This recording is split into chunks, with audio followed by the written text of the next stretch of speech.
Keynote, we will start Thyroid Reset at Midlife by Dr. Jignesh Shah, sir. He's Senior Consultant Ops and Gynae, past President IMS 2021 and Vice President ISOPER. Our chairpersons are Dr. Tripti Nagaria, Dr. Avantika Sharma, Dr. Kiran Agrawal, Dr. Anjum Khan, Dr. Sheila Mane, and Dr. Anand Jaiswal.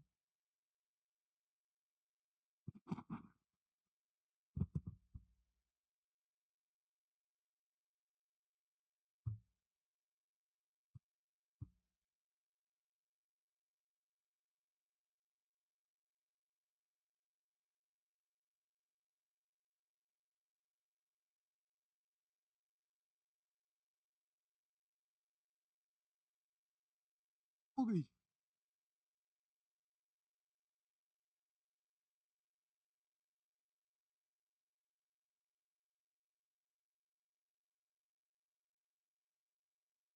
We welcome Dr. Jignesh Shah to deliver his keynote address, Thyroid Reset at Midlife. He is the past president of IMS, and I think the CIMP exam first time became online during his presidential year, and that gave us the opportunity to register more and more. And I think since that time it is online and become more popular. So we welcome you. Thank you, Silaji, and all the chairpersons for introduction. And congratulations to the organizers of this conference, especially my friend Dr. Jyoti, Dr. Abasia, Dr. Sushma, Dr. Asha, and everyone for this wonderful conference.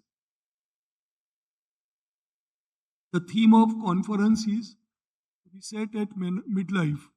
And this midlife reset is very essential, and it is an important phase in woman's life where mind, body, and soul all are going to reset.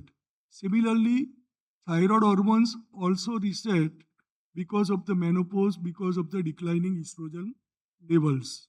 How thyroid hormones affects menopause and what is the effect of menopause on thyroid function, that we will discuss in my presentation.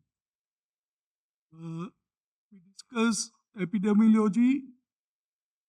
We understand the thyroid dysfunction. They are having special affinity for women, just like men are having affinity for women.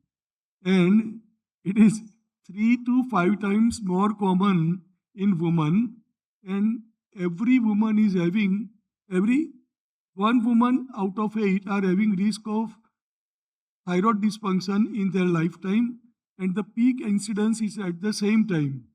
When menopause starts between 45 to 55, at the same time maximum prevalence of the thyroid hormone occurs.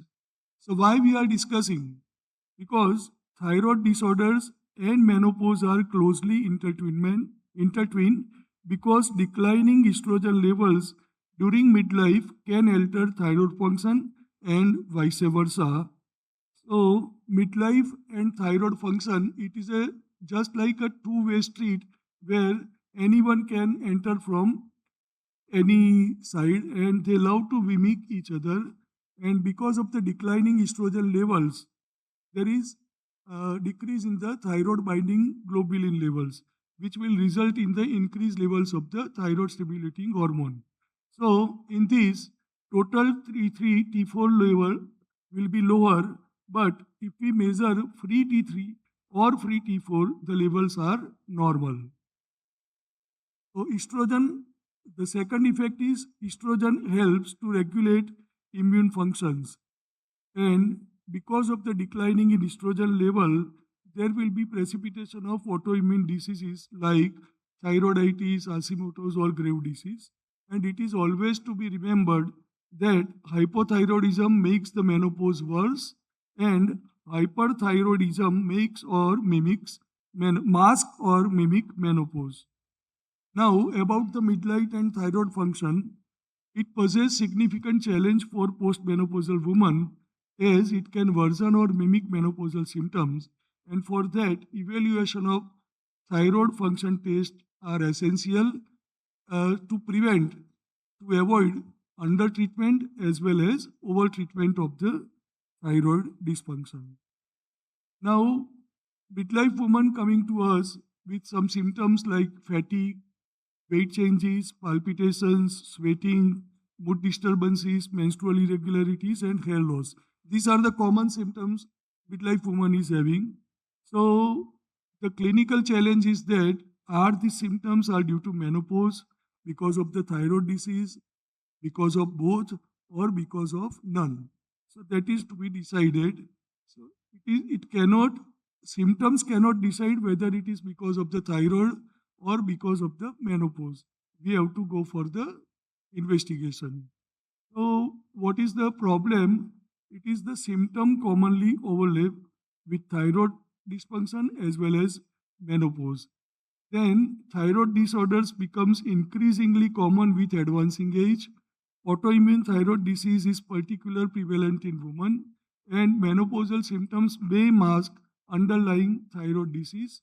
So excessive thyroid testing may result in overdiagnosis. So we want to prevent overdiagnosis as well as underdiagnosis. So the clinical challenge is the most important is symptom overlap. Then thyroid abnormalities are frequently detected incidentally. Mild TSH abnormalities may not explain symptoms. Overdiagnosis may lead to unnecessary lifelong therapy. Like if we are giving levothyroxine therapy for the TSH of 6 and 7 without assessing properly the thyroid function, then woman may end up in thyrotoxicosis or hyperthyroidism. And missed disease can negatively impact quality of life. So balanced clinical judgment is very essential. Fatigue, whether it is because of menopause or hypothyroidism. In menopause, fatigue is because of sleep disturbances, night sweats, reduce energy, or in hypothyroidism, it is because of metabolic slowing, reduce exercise tolerance, or daytime insomnolence, or cognitive slowing. So these are the different reasons for fatigue in menopause and hypothyroidism. Similarly, for weight change in menopause, it is because of increased central adiposity, reduced muscle mass, reduced metabolic expenditure, and lifestyle factors. And in thyroid diseases, it is because of hypothyroidism, there is mild weight gain. In hypothyroidism, there is weight loss, there is fluid retention, and appetite changes. Palpitations, sweating, and mood changes, they are common menopausal symptoms, but they are also common for hyperthyroidism. So anxiety may mimic both symptoms. So we have to take care of this. Hyperthyroidism sometimes remains underdiagnosed. We go for directly treatment of the menopause. So consider thyroid testing in persistent cases. Hair, skin, and cognitive symptoms are common in menopause as well as hypothyroidism. So who should be tested? As per our Indian Menopause Society guidelines, all midlife women should be tested for the thyroid function initially as a part of the screening program. But especially women with persistent fatigue or all these symptoms should be tested for thyroid hormones. And what is the rationale for thyroid testing strategy? That first, we should not go for the thyroid panel. TSH is the preferred screening test. If TSH is normal, then don't go for further testing. If TSH is abnormal, if it is TSH is higher or lower, then go for the pre-TPR. And if TSH is between 4.5 to 10, that means if TSH is not that much increased, then go for anti-TPO antibodies. And avoid routine thyroid panels, correlate laboratory findings, repeat borderline abnormalities, and review medication, and if you evaluate overall clinical context. So what is to understand the TSH levels are also important. It is most sensitive screening marker. It reflects pituitary response. It changes before actual free T4 abnormalities. Useful for diagnosis, useful for monitoring therapy. It is influenced by age, illness, and medication. So if TSH is high and free T4 is low, it is overt or established hypothyroidism. If it is TSH is high and free T4 is normal, then it is not hypothyroidism, it is overt, it is subclinical hypothyroidism. If TSH is low and T4 is high, then it is hyperthyroidism. If TSH is low and T4 is normal, then it is subclinical hyperthyroidism. And both are normal, then it is euthyroid. Now let us understand about thyroid antibodies. These identify autoimmune thyroid diseases. It is common in Hashimoto's or Graves' disease, and it increases, it shows us, it reflects progression risk, helpful in borderline TSH elevation, and it is not only alone diagnostic, it is to be done along with TSH and free T4. And it is a one-time testing, no importance of titer, and repeat testing should not be offered. Why TPO antibodies are important? Because it is more common in women. It is predictor of overt progression where TPO antibodies are positive and TSH is between 6 to 11, then there are chances that it will progress. Then it is a mirror of autoimmunity in women and it can unmask false menopausal complaints. So, to understand subclinical hypothyroidism, elevated TSH, normal free T4, common in menopausal women, it is often asymptomatic and you need not treat this TSH. If only pre T4 is high, then you need to go for treatment of the hypothyroidism. And if TSH is more, then we need to give the treatment. If positive anti-TPO antibodies, female sex, goiter is present, family history, rising TSH trend, and associated autoimmune disease are there. When should we treat? More than 10 or free T4 is low, significant symptoms, positive antibodies, then we should go for the treatment. And when observation is better than treatment, if TSH is between 4.5 to 10, there are minimal symptoms, negative antibodies, then free T4 is normal, stable TSH not rising, then there is no need to go for levothyroxine therapy and reassess the patient after 3 to 6 months. So this is practical OPD algorithm: test, interpret, treat and refer, where test is TSH.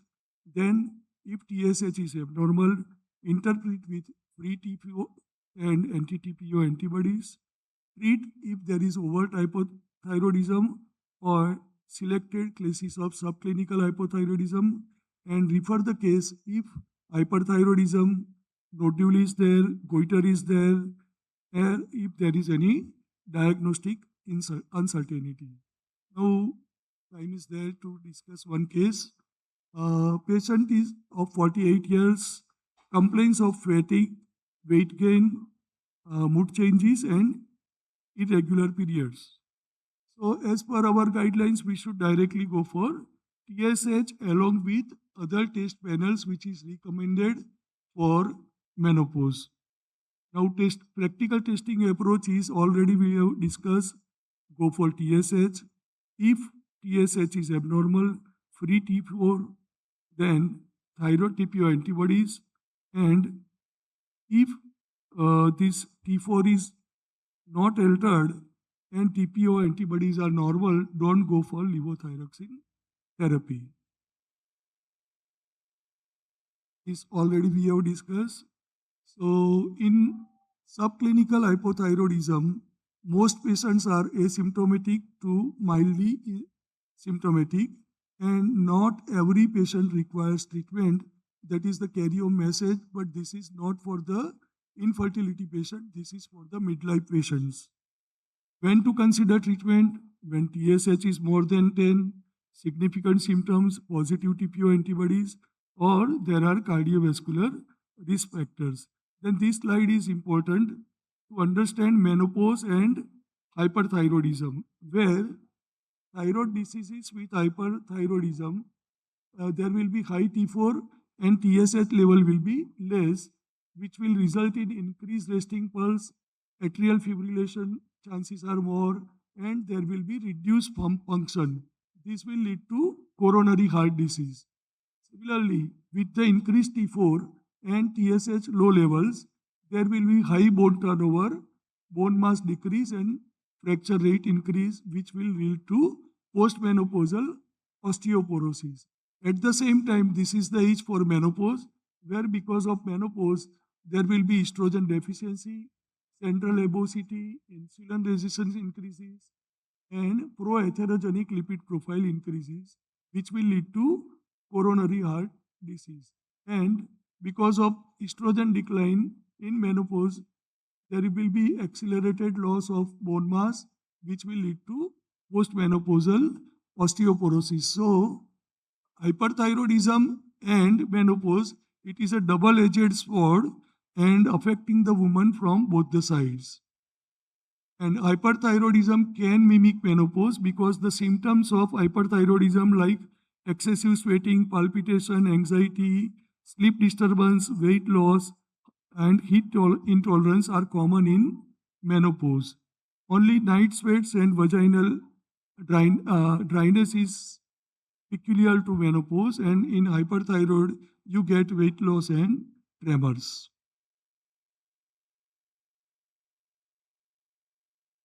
So to summarize, menopause and thyroid disease share many symptoms, making diagnosis challenging. TSH remains the most initial screening test. Subclinical hypothyroidism, it requires individualized management rather than automatic treatment. And overtreatment with levothyroxine can increase cardiovascular and skeletal risk. Hyperthyroidism may present with symptoms commonly attributed to menopause, and it should not be overlooked. And at all times, we should remember that hypothyroidism makes the menopause worse, and hyperthyroidism makes or mimic menopause.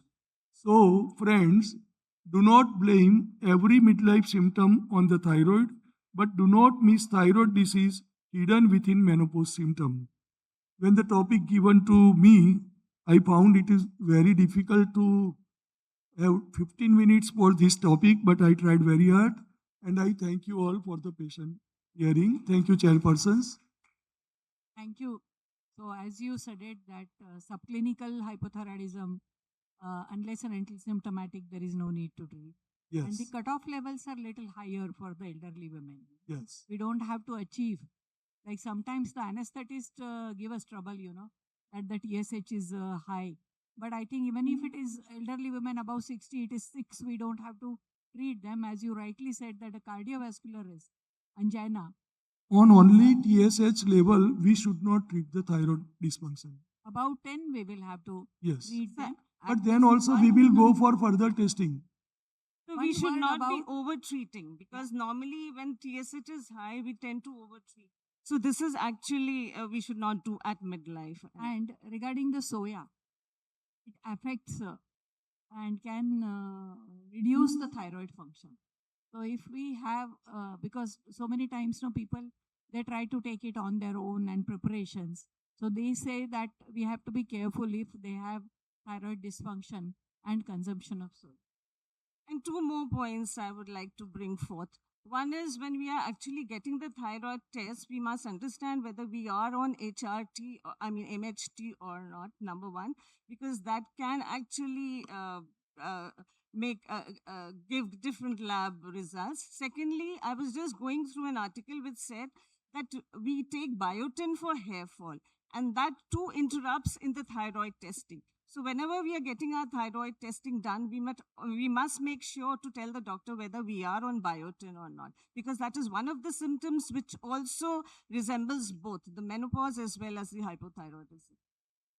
So we should take care of medicine interaction also. So medicine to be taken, that we all know, and at least 4 hours spacing before giving iron or calcium therapy. Any other medication. Thank you all. So Thank much you. for this.